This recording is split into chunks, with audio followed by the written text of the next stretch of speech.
It's time for crossover Thursday. Bengals, Browns, Monday Night Football on Halloween in the dog pound. Can the Bengals get their first division win? Let's get into it. You are Locked On Browns, your daily Cleveland Browns podcast. Part of the Locked On Podcast Network. Your team every day.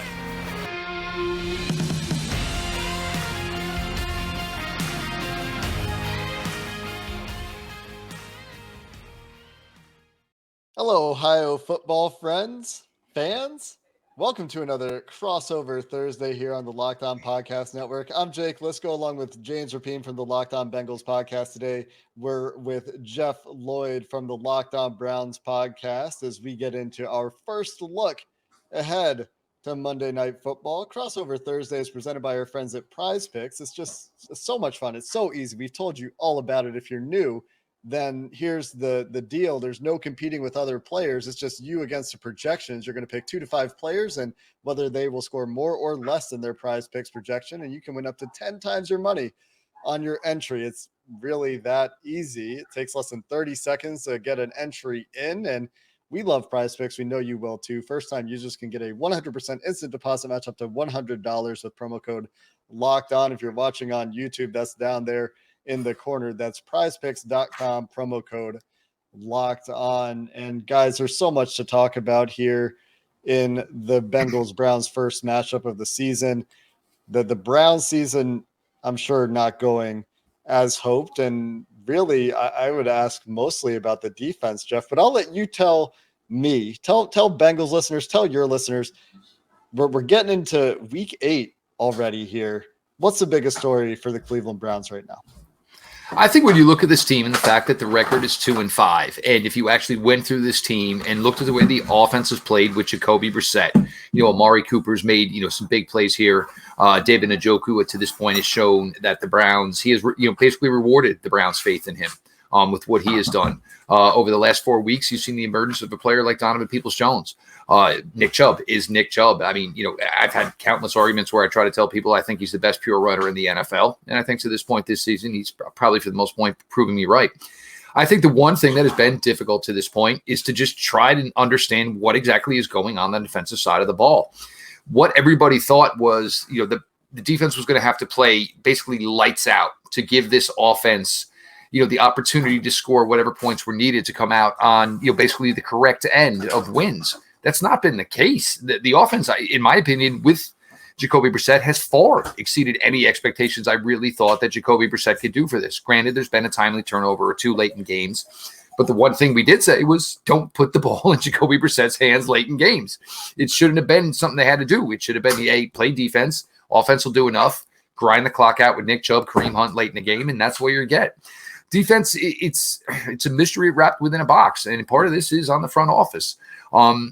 They've kind of tried to basically, I don't want to say punt on defensive tackle in the time they've been here, but they kind of just maybe felt it was a strength in numbers thing, and it'll be enough, we'll figure it out. There's been times where there's been a glaring weakness, an absolute hole. I mean, there was a time where Jordan Elliott and Tommy Togiai were ranked in the bottom 3, 2 of the bottom 3 defensive tackles in the entire NFL, ranked by PFF. These guys just aren't getting it done. Then there was injuries. You missed Jadeveon Clowney for a couple of weeks. You have Myles Garrett missed time, due to a car accident. Denzel Ward has been out for a couple of weeks. At the time of our recording here, there are no updates yet on Denzel Ward. My guess would be Denzel Ward is going to be a player. I think you would have held him out knowing you had him for Cincinnati as opposed to, Baltimore. And so it's just been difficult in that respect. I mean, there's a lot of rumblings. The locker room's not thrilled. The defense, how it gets. Even last week, they put together a better week against the Ravens on the defensive side of the ball. And then it seems that, there's a lot of chirping in the locker room afterwards. And now I think you're getting to a point where I think this team is really, really concerned about, is there going to be enough for Deshaun Watson to play for when he actually does come back and is the quarterback of this team? When you get to 2-5, the Browns could easily be 4-3. They could easily be maybe even 5-2. But, it's the NFL. Almost doesn't count in that respect. So it's been difficult. The fact that, you're going to play this game Monday night, Halloween at home. Browns could go 0-5 in October. It's rare that you get 5 NFL games in 1 month in the NFL. And if the Browns don't find a way to get a W, they're going to go 0 for October, which was a 5-game month, which it's just brutal, absolutely brutal. On the other side of things, of course, the Bengals still looking for their first division win and trying to continue to build on what has been a better October in Cincinnati. James, would you agree that that first division win, is that the big story, or is there something else that I'm missing? That's certainly part of it. And the other part of it in the weird storyline, and I think the storyline that's going to get some hype, maybe by the time fans hear this, it will. It's the fact that Joe Burrow's 0-3 against the Browns. And just looking at it, you're like, wait, what? How is he? And look, in 2 of those games, he was the reason they were even in it. And they lost by 1 possession. His rookie season in both games just completely carried a bad roster on Thursday Night Football 4 days after his NFL debut. And then, you know, what was it? It was the Donovan Peoples-Jones, Baker Mayfield's like 19 for his last 19 game. That was a big one too. So I think both of those go hand in hand. But to your point, if you're going to win the division again, at some point you got to win a division game. And you can't fall to 0-3. And I think this is going to be a tough game for the Bengals, certainly. At the same time, it's Jacoby Brissett versus Joe Burrow. It's a team that you're expecting to contend in January and February. And while this Browns team, I think, did have high hopes, it's much different given all the context that Jeff just served up there. So, you know, it's one of those things where, yeah, the Bengals, they have to go to Cleveland and find a way to get a win to stay on this trajectory and feel pretty good about themselves after an underachieving start to the season when they started 0-2 and 2-3. Yeah, the trends for these teams, I think, are not necessarily what people expected before the season. The Bengals defense has been fantastic for most of the year, took the offense a little bit of time to get going. The Browns offense started out looking like Jeff said, they were going to be able to ride this running game and get things going while their defense has figured it out. But that defense, I think, well, maybe there's some signs against Baltimore, who themselves have been a rough second half team, to say the least, so far this year. We'll see if they can take another step, right, where they have a big test potentially coming up with Joe Burrow in this offense. It seems to be firing on all cylinders right now. And with that being said, guys, I think we should get into the matchups of this game that could really dictate on both sides of the ball the way this game goes. So let's get into some of the biggest matchups in Monday Night Football this week coming up. But first, I have to tell you about Bird Dogs, because Bird Dogs just launched sweatpants. Yes, sweatpants. And they're soft. They feel great. And whether you're looking for those sweats, or you're looking for joggers, or you're looking for nice, comfortable shorts, well, Bird Dogs is where it's at, because Bird Dog joggers are higher quality than Lululemon and $20 less. It's not even a competition. And it doesn't matter if you're going to Florida. And I've been doing a lot of traveling, right? It doesn't matter if you're in Florida, if you're somewhere warm like New Orleans, if it's chilly, and it's chilly here on Wednesday as we record this in Cincinnati. Bird Dogs, those joggers, they're going to be nice and comfortable wherever you go. So go to birddogs.com, enter promo code Locked On, and they're going to throw in a free Bird Dogs rope hat. That's birddogs.com, promo code Locked On, and boom, a free Bird Dogs rope hat with your order. The most comfortable shorts, pants, and sweatpants with built-in liners. I love Bird Dogs. You will too. Again, birddogs.com, promo code Locked On. Blue Nile. Can't say enough fine things about the folks over at Blue Nile. Just celebrated my 18th wedding anniversary. Folks over at Blue Nile, they have something for you. If it's a milestone to celebrate, or you want to let your love sparkle, Blue Nile can help you make your celebrations even more memorable. As the original online jeweler, Blue Nile offers the largest selection of independently graded diamonds and pieces priced significantly below traditional retailers. Blue Nile has helped millions of couples create the perfect engagement ring. Their easy online tools let you choose the diamond shape, size, and clarity, as well as setting style. Blue Nile's bench jeweler will then help you handcraft her perfect one-of-a-kind engagement ring. Looking for a piece of fine jewelry to commemorate a special milestone, but still having trouble choosing? Blue Nile has jewelry experts on hand 24/7. Available via phone or chat to help you find a memorable gift to every budget. For those outside of the Cincinnati area, you can shop stress-free with Blue Nile's 100% satisfaction guarantee. All Blue Nile orders are insured and shipped for free in discreet packaging. They also offer overnight shipping if you are in a rush. Make your moment sparkle with Blue Nile. Go to BlueNile.com. Use promo code LOCKEDON. No space to save $50 on your purchase of $500 or more. That is BLUENILE. BlueNile.com, code locked on to save $50 on your purchase of $500 or more. BlueNile.com, code locked on. All right, guys, let's get into some of the matchups in this game. Denzel Ward been in concussion protocol for a couple of weeks. Obviously, go back to the beginning of the season, and this is a storyline as well, I guess. Jamar Chase paid a compliment to the Browns secondary, said it's on site when they see them. Browns and their fans seem to take exception to this compliment, maybe misinterpreting what was meant, just meaning, look, they got us last time. We'll see. We're going to try to get them this time. And to me, that was a sign of respect from the Bengals receivers. But hey, smack talk is what it is.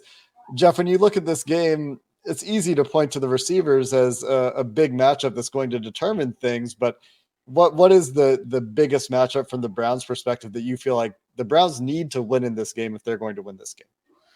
Well, for me, the thing that probably scares me the most as far as the matchups is the ability for Cincinnati to throw vertically. And, obviously that is working extremely well after a 481 yard, whatever it was last week.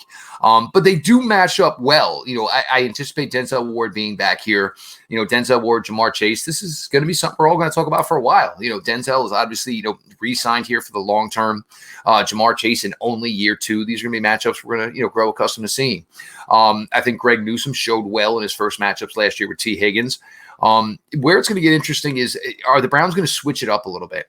Because, with Tyler Boyd, and you guys know, we've talked a ton over the years. I've always been a huge fan of Tyler Boyd, and it's kind of funny to talk about this. A couple of years ago, Tyler Boyd was basically, the number one receiver here, as AJ Green was, basically aging and, his time with the Bengals was coming to an end. But I don't like rookie Martin Emerson, and I think he's played extremely well. And he brings something that the others at the cornerback position don't. He's got more length, a little more wiggle to him in some things, a little more physical aspect to him as well. But I do not like the matchup of him and Tyler Boyd. So I'm wondering, and there have been a lot of talks about how the Browns are going to handle nickel, and a lot of it has been Emerson. Other guys have taken opportunities at the nickel. So I'm wondering if maybe this is going to be a week where maybe Newsome's going to go to Boyd and maybe Emerson will go to Higgins, just because it's more of an even Steven type of thing as far as, size and body build, those type of things. But the key thing, for the Browns and their success against the Cincinnati Bengals the last couple of years, and again, I agree with both of you. It's crazy that, Joe Burrow has not beaten the Cleveland Browns yet to this point, but it always seems the Bengals offensive line, it's like, all right, okay, good. And then every time they face the Browns, all of a sudden is maybe when their warts show up. Myles Garrett always has a big day. Jadeveon Clowney is healthy right now. The rookies are starting to come around. Alex Wright is showing some positive signs. And the key for the Browns is you got to show something in base defense before they're really going to let you go out there, pin your ears back, and go after the quarterback. Alex Wright last week had a nice couple of run stops. Isaiah Thomas, the other rookie they drafted in the 7th round of Oklahoma, he came into this with more of being a kind of a plus run defender, lesser of a pass rusher. He's starting to find his way now.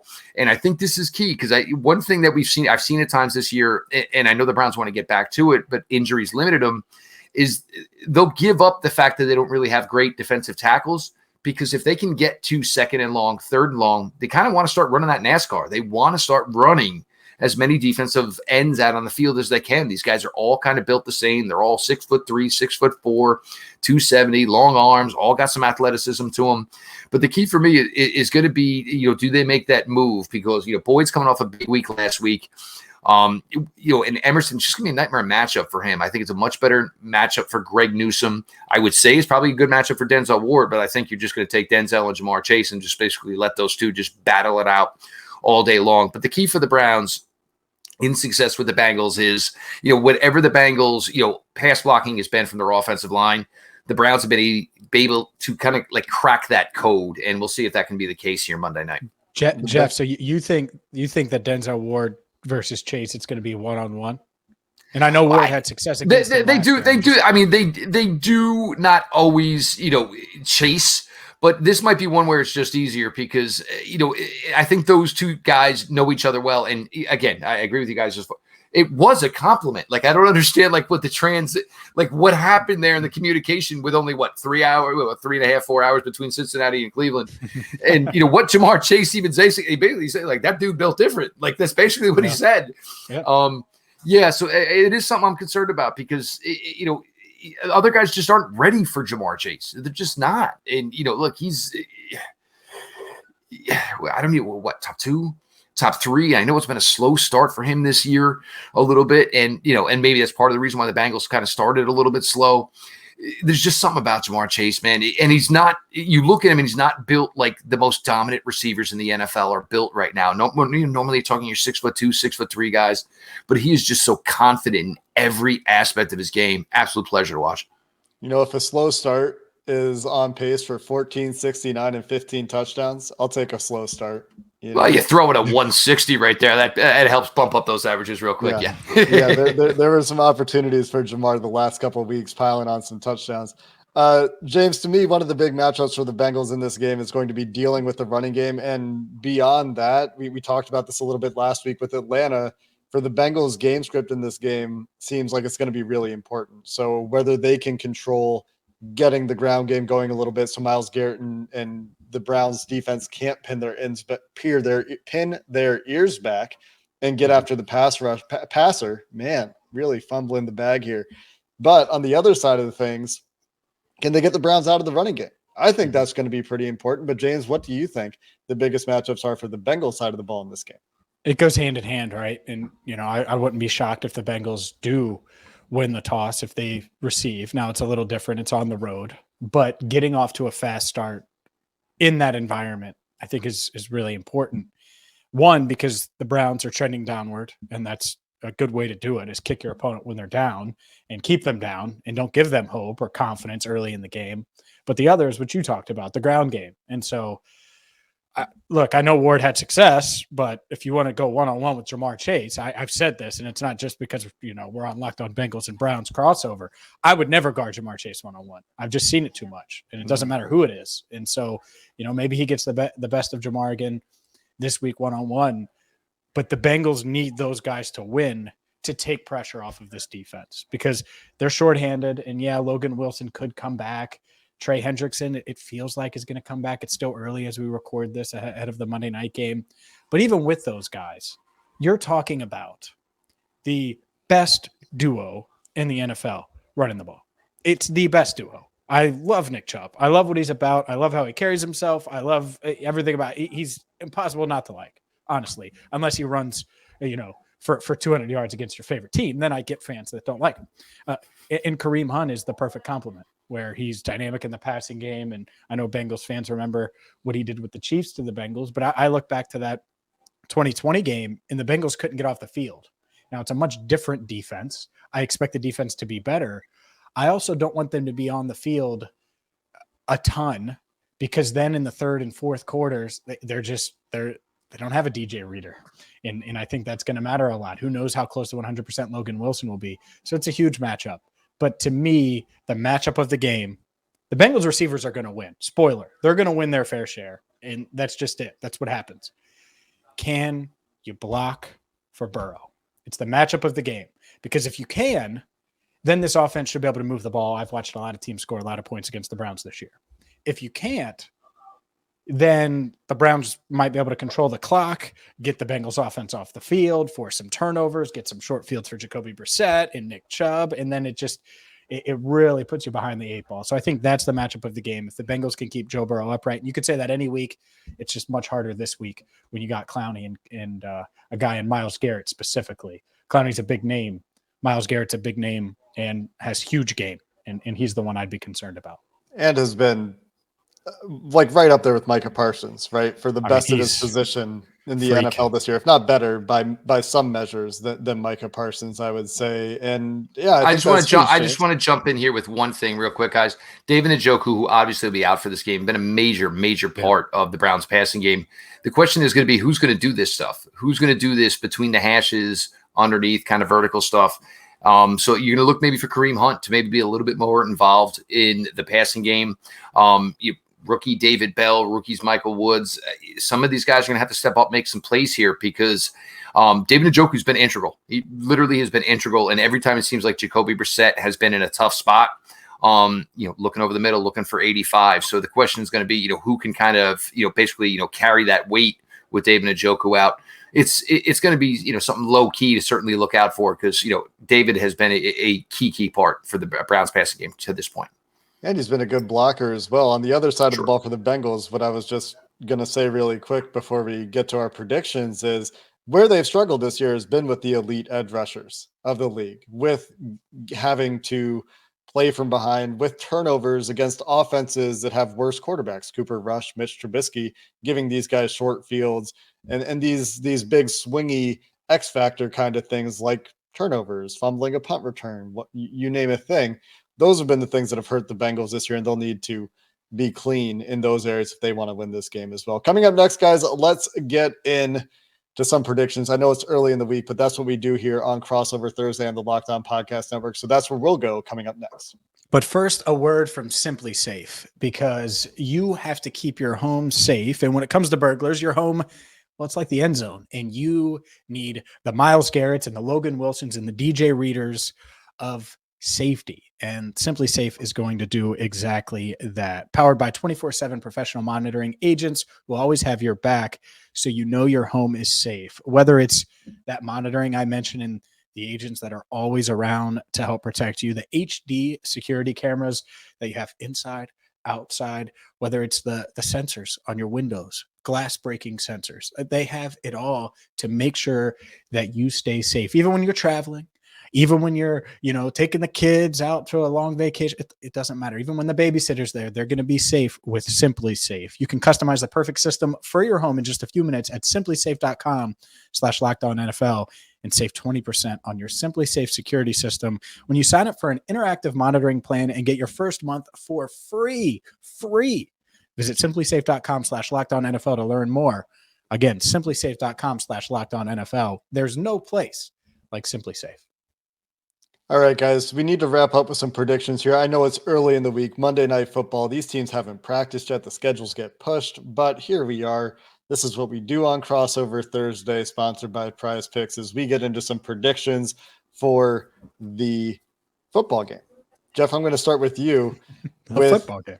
With Jacoby Brissett starting with the defense being what it's been, with this Denzel Ward coming off the concussion protocol and the words exchanged between these teams, all these stories, all these matchups we've talked about. Which way do you see this game going? Well, I mean, it's difficult to say I think the Browns are going to win this game, but I think there's a lot of guys in this locker room that understand there will be changes that will come within the next 12 hours of this game if this game doesn't go right. If this team goes to 2-6, Kareem Hunt will be gone. They'll trade him. They'll take the pick. They know this relationship is not going further. There'll be teams out there that feel Kareem Hunt can be a great value to them down the stretch.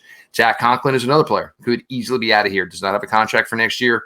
The Browns feel they have somebody that they would like to see if he is the inevitable replacement for Jack Conklin.